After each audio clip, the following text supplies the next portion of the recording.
जब हमारे आसपास की दुनिया इतनी तेज चल रही हो, ऐसे में थोड़ा सुस्ता करके, थोड़ा रुक करके, थोड़ा आराम से, धीरे-धीरे किसी चीज़ को देख पाना लगातार मुश्किल होता जा रहा है या हमारी आदत से बाहर होता जा रहा है। लेकिन ऑब्जर्वेशंस यानी चीज़ों को देखना, वे कैसे हो रही हैं, कैसे घटित हो रही हैं, उनका जो आनंद है, उनका जो हमारे जीवन को जितना समृद्ध करता है, उसके लिए कोई विकल्प, कोई स्क्रीन, कोई तुरंता जवाब नहीं हो सकता है। ऐसे में ये जो हवा मिठाई किताब है, वो एक तसल्ली की तरह आपके पास आई है। हम सबको इस किताब को पढ़ना चाहिए और शायद ये हमें इस बात का संकेत देगी ये किताब कि हम वापस अगर चीज़ों को धीरे-धीरे उनकी प्रक्रियाओं में घटित होता हुआ देखें, तो हम अपने भीतर ही कुछ नया खोज रहे होंगे। नमस्कार, मैं हूँ अवधेश और नई धारा समीक्षा के इस अंक में आपका बहुत स्वागत है। आज आपके साथ मैं जो किताब साझा करने जा रहा हूँ, वो बड़ी ही दिलचस्प है कई लिहाज से। पहले तो उसका नाम ही बहुत दिलचस्प है, उस किताब का नाम है हवा मिठाई। ये किताब जैसे कि आप इसके कवर से समझ पा रहे होंगे कि न सिर्फ़ इस किताब का जो कंटेंट माने जो शब्दों में रेखांकन है लिखा हुआ है वो महत्वपूर्ण है, बल्कि इस किताब के जो रेखांकन हैं वे भी बहुत महत्वपूर्ण हैं। ये किताब लिखी है अरुण कमल ने और इसके चित्र जो हैं वो भार्गव कुलकर्णी के। ये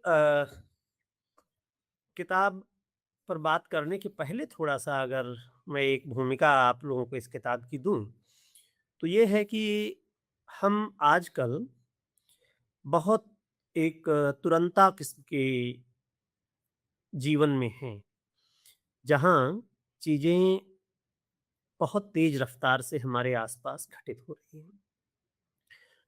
यहाँ तक कि अगर हमारे मन में कोई प्रश्न उठता है, तो हम उस पर विचार नहीं करते, बल्कि हम उसके उत्तर तुरंत अपने किसी भी एक स्क्रीन पर टाइप करके खोज लेने की कोशिश करते हैं। जब हमारे आसपास की दुनिया इतनी तेज चल रही हो, ऐसे में थोड़ा सुस्ता करके, थोड़ा रुक करके, थोड़ा आराम से, धीरे-धीरे किसी चीज़ को देख पाना लगातार मुश्किल होता जा रहा है या हमारी आदत से बाहर होता जा रहा है। लेकिन ऑब्जर्वेशंस यानी चीज़ों को देखना, वे कैसे हो रही हैं, कैसे घटित हो रही हैं, उनका जो आनंद है, उनका जो हमारे जीवन को जितना समृद्ध करता है, उसके लिए कोई विकल्प, कोई स्क्रीन, कोई तुरंता जवाब नहीं हो सकता है। आज एक और स्थिति ये है कि आमतौर पर हम यदि किसी बहुत सुंदर चीज़ को देखते हैं, तो हमारी पहली इंस्टिंक्ट जो बनती है, वो ये होती है कि हम इसका एक फ़ोटो खींच लेते हैं या इसे हम रिकॉर्ड कर लेते हैं। तो उन चीज़ों को हम बिना किसी टेक्नोलॉजी के मीडिएशन के सीधे-सीधे देखें, समझें, उसकी आदतें हमारी कम होती जा रही हैं। ऐसे में ये जो हवा मिठाई किताब है, वो एक तसल्ली की तरह आपके पास आती है। जहाँ ये किताब बच्चों के लिए लिखी गई है, लेकिन मुझे लगता है कि ये किताब जितना बच्चों के बारे में है, उससे ज़्यादा ये वयस्कों के बारे में है। हम सबको इस किताब को पढ़ना चाहिए और शायद ये हमें इस बात का संकेत देगी ये किताब कि हम वापस अगर चीज़ों को धीरे-धीरे उनकी प्रक्रियाओं में घटित होता हुआ देखें, तो हम अपने भीतर ही कुछ नया खोज रहे होंगे। जैसे एक बहुत ही दिलचस्प चीज़ है कि इस किताब को निबंध की शैली में लिखा गया है। इसमें तमाम निबंध हैं, जिसमें प्रकाश, हवा, जल मिट्टी, आकाश, ध्वनि, आग, भादों, आलू, साइकिल, हरी मिर्च वगैरह। अब इन निबंधों को अगर आप सुने या इनका नाम आप सुन रहे हैं जब, तो इनमें कोई ऐसी खास बात नहीं है। ये सब हमारे आसपास हैं। आलू हमारे आसपास रोज हमारे जीवन में है। लेकिन आलू के बारे में जैसे ये शुरू होता है, इसमें वो कहते हैं कि मैंने ऐसा सुना है, ऐसा कहा जाता है कि आलू पहले गोल हुआ करते थे और उनको कहीं पर भी रखिए एक जगह तो लुढ़कते हुए दूसरी जगह चले जाते थे। तो सबका काम ये होता था कि वो बस दिन भर आलू को खोजते रहें। फिर धरती को एक तरकीब सूझी, उसने आलू को थोड़ा ऊबड़-खाबड़ बना दिया। उसे कई जगह पर दबाया, कई जगह पे उठाया, कई जगह छोटे-छोटे गड्ढे बना दिए। इससे क्या हुआ कि आलू की शरारतें बहुत कम हो गईं और अब वह जहाँ रख दीजिए वहीं पड़ा रहता था। और फिर इसके बाद आलू का बड़ा नाम हुआ। आलू सब जगह चला गया, पूरी दुनिया में छा गया, अलग-अलग रूपों में खाया जाने लगा, वगैरह-वगैरह। ये पूरा आलू के बारे में फिर एक प्रसंग इसमें चलता है। तो चाहे आलू का सवाल हो, चाहे मिर्ची का सवाल हो, आलू को देख कर के इस तरह की सोच का आना कि आलू कभी ऐसा भी हो सकता है, आलू कितने अलग-अलग रूपों में हो सकता है, वो शायद अब हमारे जीवन का हिस्सा नहीं है।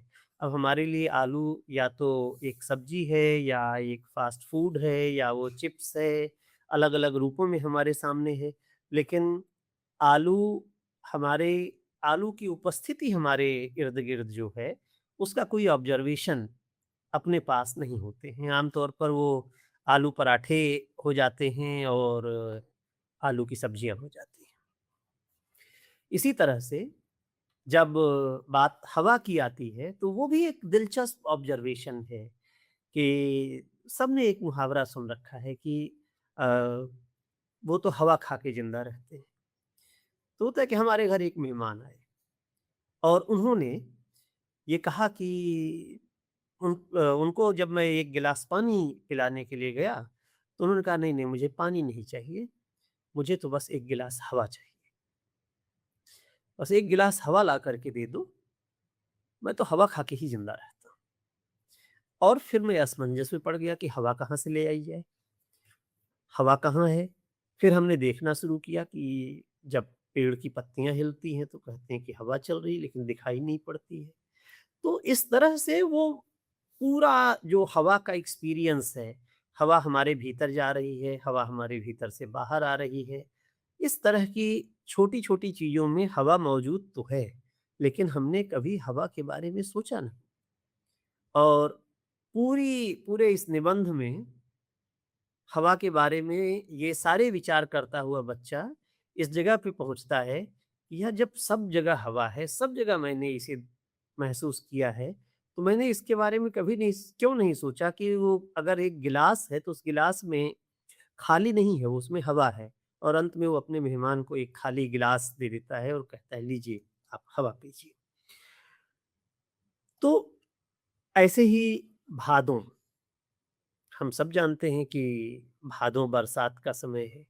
लेकिन बरसात का समय, बरसात का आना, वो आम तौर पर हम देखते हैं कि खेती-किसानी से जुड़ जाता है या एक तरह के उल्लास से जुड़ जाता है।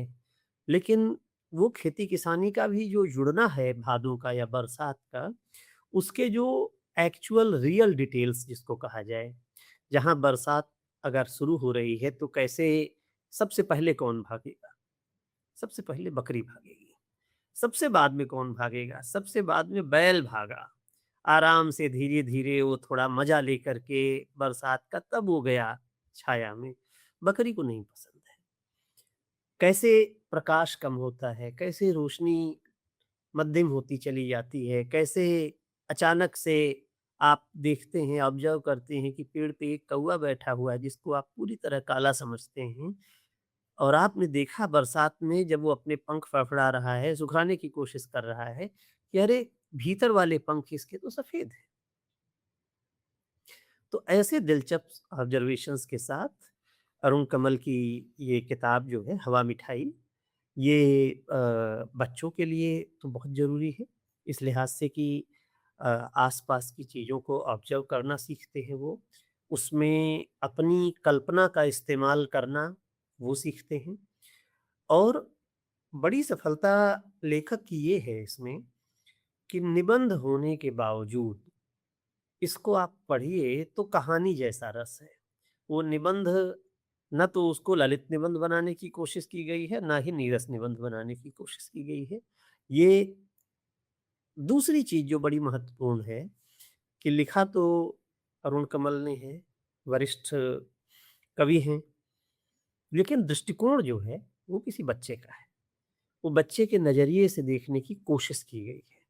इसीलिए ये किताब उपदेशात्मक नहीं है। इसीलिए ये किताब कहीं पर भी सीख नहीं दे रही होती है, बल्कि ये हाथ पकड़कर बच्चों का उनके साथ एक कल्पना लोक में ले जाने की कोशिश करती है, और वो कल्पना लोक आस-पास की दुनिया के ऑब्जर्वेशन से बना हुआ है।